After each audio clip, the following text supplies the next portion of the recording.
Jenni Lee kicking things off our election team coverage tonight. She's in Central Austin with the Travis County Clerk tonight. A busy day for her in the office there, right, Jenni?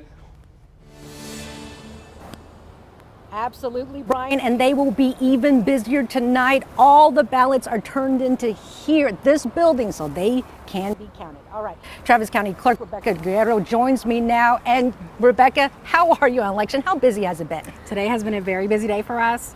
Right before we got on here, about 4:45, we are at 102,000 voters for today. So it's been a great turnout for today. So obviously very busy. Yeah, absolutely. What sorts of issues have you guys run into today? So for today, there's been very minimal issues for us, and I'm very grateful for that. I know a lot of people are concerned about voter intimidation. Mm-hmm. That has been very minimal in our county. So we are in a very great place as far as that's concerned. All right, I want everyone to take a live look at election workers inside this building preparing for tonight's ballot count. Travis County is one of several in Texas where you can log on and watch election workers count ballots in real time. What are they doing right now, Rebecca, before polls close? So right now we are preparing for the intake of all of that. So right now our teams are very busy inside getting all the preparations done. Let's go back to voter intimidation. I know up in Williamson County there were reports of 7 in the past week.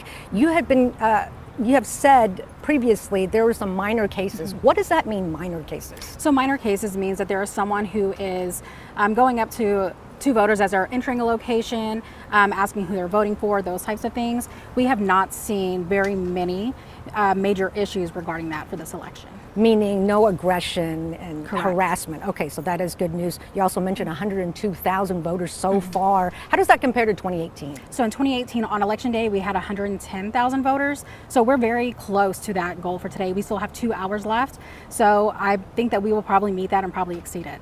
Talk about safety and security measures for election workers. Other states have, officials in other states have raised concerns about that. What are we doing to protect our election workers here? So we have been working with our local Travis County law enforcement, our constable's offices to ensure safety of all not just the locations, but here on our site as well. Yeah. We think that making sure that security is our top priority. So we do want to ensure that people feel safe while they're at work and while they're here working with us during elections. Have any of our election workers here in Travis County received any sort of threat or felt harassed or felt Not that in danger? I'm aware of. That is also good news. So what kind of training do these election workers get to prepare for today? Absolutely. So for every election, there is a training for election throughout the early voting and election day.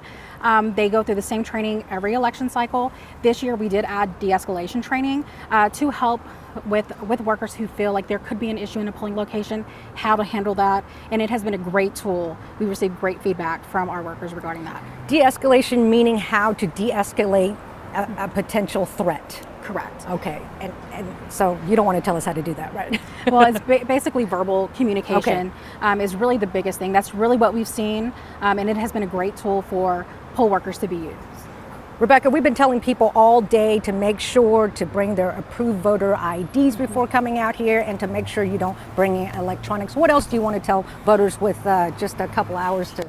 Sure. So go to votetravis.com. It has all the information you need, the wait times, it has your wait time map, and also the locations closest to you. So definitely utilize that tool. It'll be the best thing for you.